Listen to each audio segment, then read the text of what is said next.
जय माँ कामाख्या। आपका बहुत बहुत स्वागत है कामाख्या धाम में। फरवरी माह कुंभ राशि सन 2023 कैसा रहेगा आइए जानते हैं, लेकिन उससे पहले एक नजर डालेंगे मुख्य त्योहारों पर। 1 तारीख को जया एकादशी है, 5 तारीख को माघ माह की पूर्णिमा है व रविदास जी की जयंती भी है। 9 तारीख को गणेश चतुर्थी है, 16 तारीख को विजया एकादशी है, 18 तारीख को महाशिवरात्रि है और 20 तारीख को सोमावती अमावस्या है और 27 तारीख को होलाष्टक प्रारंभ होने जा रहे हैं। उन तिथियों को भी जानेंगे जिन तिथियों को हमको कार्य नहीं करना चाहिए। उन तिथियों में विघ्न बाधाएं कष्ट संकट हमको आ ही जाता है और विशेषतः उन तिथियों को ही जानने का हमारा मुख्य उद्देश्य है कि उन तिथियों को अगर सजग हो जाएंगे तो इस माह को हम मंगलमय और चमत्कारिक रूप दे सकते हैं।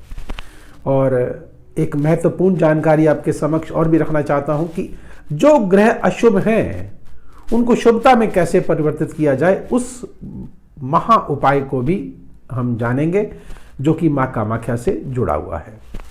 और एक और विशेष जानकारी आपको देना चाहता हूं मैं कि 22 जनवरी से लेकर 30 जनवरी तक एक गुप्त नवरात्र आ रहे हैं और उस गुप्त नवरात्र में गुप्त तरीके से, गुप्त विधि से, गुप्त मंत्रों के द्वारा अगर कोई प्रयोग या उपाय किया जाएगा तो वह फलित अवश्य होता है। अगर किसी अदृश्य शक्ति के अगर शिकार हो चुके हैं या नहीं समझ पा रहे हैं कि ग्रहों की पीड़ा से भी अगर आप ग्रसित हैं, नहीं समझ पा रहे हैं कि हमको ग्रहों की पीड़ा है या कोई अज्ञात शक्ति ऐसी है जो कि हमको कार्य में बाधा डाल रही है, तो ध्यान रखिएगा, इस समय का सदुपयोग आप अवश्य कर लीजिएगा, क्योंकि यह गुप्त नवरात्र है। गुप्त तरीके से, गुप्त विधि से मैं पुनः आपको एक सूचना दे रहा हूं कि इस समय अगर किया गया कार्य अवश्य फलित होता है और आप उन अदृश्य शक्तियों की बाधाओं से अवश्य मुक्त हो सकते हैं। तो आइए आगे बढ़ते हैं और जानते हैं कि कुंभ राशि में इस माह क्या होने जा रहा है, क्या शुभ है और क्या अशुभ है। सर्वप्रथम बात करते हैं शनिदेव की। शनिदेव लग्न में ही विराजित हैं और शुक्रदेव के साथ है और शुक्रदेव मीन राशि में 15 फरवरी को प्रवेश करेंगे और 15 फरवरी से पहले ये शुक्रदेव लग्न में ही विराजित हैं, जो कि चतुर्थेश और भाग्येश के स्वामी होकर के लग्न में विराजित हैं। बहुत ही उत्तम योग है ये। आपका मन प्रफुल्लित रहेगा और भाग्य में उन्नति होगी। भाग्य में उन्नति उसको बोलते हैं कि हमको कार्य कम करना पड़े और हमें अधिक मिल जाए, वो भाग्य है। और भाग्य में उन्नति अवश्य दिखाई दे रही है। छोटी छोटी यात्राएं जो कि शुभ होंगी और मंगल कार्य आपके अवश्य होते हुए दिखाई दे रहे हैं। विशेषतः आपको मैं सचेत भी कर देना चाहता हूं कि कोई आनंद कार्य अर्थात अगर विवाह उत्सव अगर संबंधी कोई अगर कार्य करना चाह रहे हैं तो निश्चित इस माह अवश्य पूर्ण होता हुआ दिखाई दे रहा है। आगे बढ़ते हैं और जानते हैं कि शनिदेव अपनी ही राशि में बैठे हैं और यह जब सप्तम दृष्टि से यह सप्तम भाव को देखेंगे तो सप्तम भाव जो है वह पार्टनरशिप का भाव होता है, हमारे पार्टनर का भाव होता है, चाहे वो वैवाहिक जीवन से जुड़ा हो, चाहे वो हमारे कार्यक्षेत्र से जुड़ा हो। तो उसमें थोड़ी सी मतभेद हमको अवश्य दिखाई दे सकता है, थोड़ा सावधान अवश्य रहने की आवश्यकता है। हाँ, धन की कमी नहीं रहेगी। आपका स्वभाव थोड़ा सा इस माह जिद्दी हो जाएगा, अर्थात थोड़ा सा दृढ़ निश्चय भी आप इसको बोल सकते हैं, लेकिन किसी किसी जगह पर दृढ़ निश्चयता वह नुकसान देती है। तो फ्लेक्सिबिलिटी भी आप अपने जीवन में अवश्य लेकर आए तो आप अवश्य सफल होंगे, क्योंकि शुक्रदेव भाग्येश हैं। वह आपकी कन्विंसिंग पावर को बहुत बढ़िया तरीके से बाखूबी जो है पूरा करेंगे। और आइए अब आगे बढ़ते हैं, जानते हैं बृहस्पति देव को। बृहस्पति देव जो कि द्वितीय भाव पर विराजित हैं। द्वितीय भाव जो कि धन का भाव है, हमारे परिवार का भाव है, हमारे कुटुंब का भाव है। तो बृहस्पति देव ज्ञान के देवता गुरुदेव जब यहाँ पे विराजित हो गए हैं तो निश्चित बढ़ोतरी करेंगे, भाग्य में उन्नति करेंगे, धन धान्य से आपको भरपूर करेंगे। यहाँ से जब यह पंचम दृष्टि से छठे भाव को देखेंगे तो छठा भाव जो है रोग का भाव है, शत्रुओं का भाव है, ऋण का भाव है। ऋण अवश्य चुकाया जा सकता है, शत्रु अवश्य परास्त होंगे और जो बीमारी आपके आसपास भी है तो वो भी निश्चित दूर अवश्य हो जाएगी। और यहीं से ही जब बृहस्पति सप्तम दृष्टि से अष्टम भाव को देखेंगे तो क्या करेंगे, पीड़ा को कम कर देंगे और अगर आपके कोई अज्ञात शत्रु हैं तो वह भी निश्चित शांत हो जाएंगे और गुप्त तरीके से अर्थात आपको धन भी मिलने की संभावना बढ़ जाती है। यहां से जब नवम दृष्टि से यह दशम भाव को देखेंगे तो दशम भाव ऊंचाइयों का भाव है, मान सम्मान का भाव है, पदोन्नति का भाव है, सफलता का भाव है, तो आपको सफलता अवश्य मिलेगी। और अब हम अगर बात करते हैं राहुदेव की, तो राहुदेव तृतीय भाव पर बैठे हैं, जो कि हमारे यह भाव होता है आस पड़ोस का भाव होता है।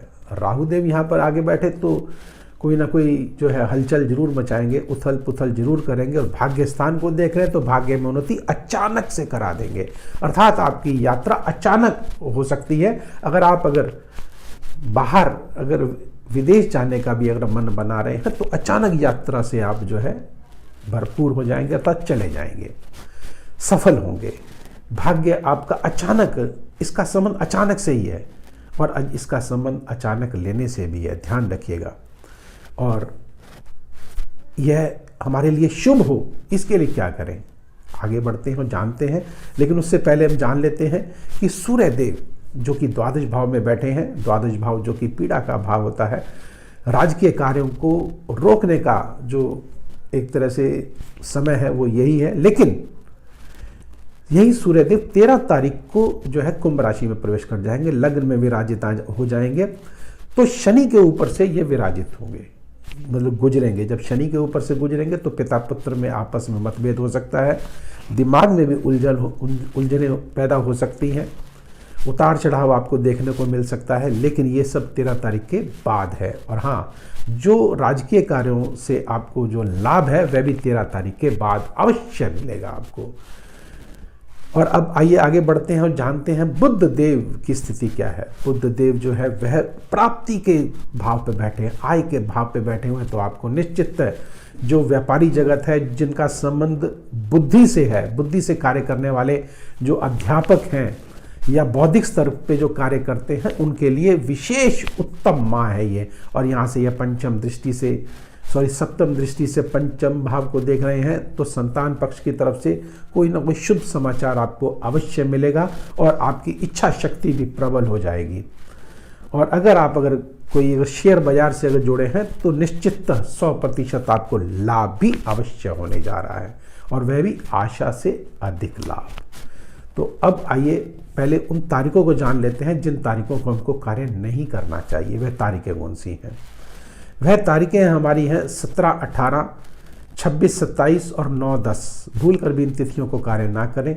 और हाँ, 11, 12 भी आपके लिए थोड़ा सा रुके हुए जो कार्य है वह आपके अवश्य सफल होंगे, लेकिन थोड़ी कठिनाई के साथ। और अचानक आपको धन जो मिलने जा रहा है वह 19 और 20 तारीख को निश्चित बहुत शुभ दिन है आपके लिए। 15, 16 भी आपके लिए बहुत शुभ दिन है। तारीखों को नोट करिए और उनका लाभ उठाइए, आपको सफलता अवश्य मिलेगी इन तिथियों में। और विशेष से ध्यान रखिएगा, जो सबसे बढ़िया जो दिन आपका रहेगा वह रहेगा 21 और 22।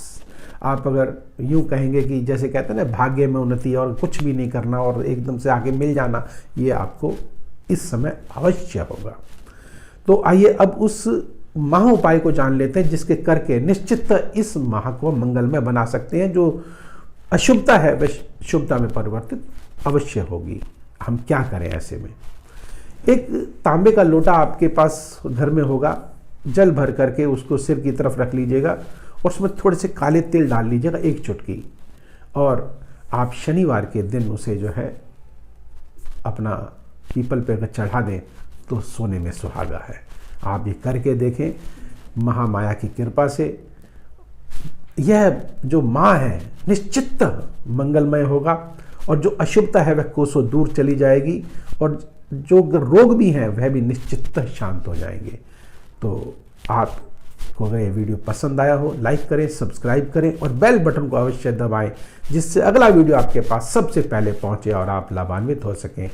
अब और आपको मैं एक विशेष जानकारी देना चाह रहा हूं कि आपको साप्ताहिक वीडियो आपको अब आपके समक्ष आएंगी, अर्थात सप्ताह में क्या होने जा रहा है। यह मासिक वीडियो है, अब सप्ताह में अब मैं लेके आ रहा हूँ और आप उसका लाभ उठाइए। लेकिन अगर आप चाहते हैं कि वह वीडियो सबसे पहले आपके पास पहुँचे तो वीडियो को लाइक करें, सब्सक्राइब करें और बेल बटन को अवश्य दबाएं, जिससे अगला वीडियो आपको एक एक दिन के हिसाब से आपको यह बताएगा कि आज क्या करना चाहिए या क्या नहीं करना चाहिए, कब क्या करना चाहिए, इसमें आप देखेंगे। तो अब मुझे दीजिए आज्ञा। जय मां कामाख्या।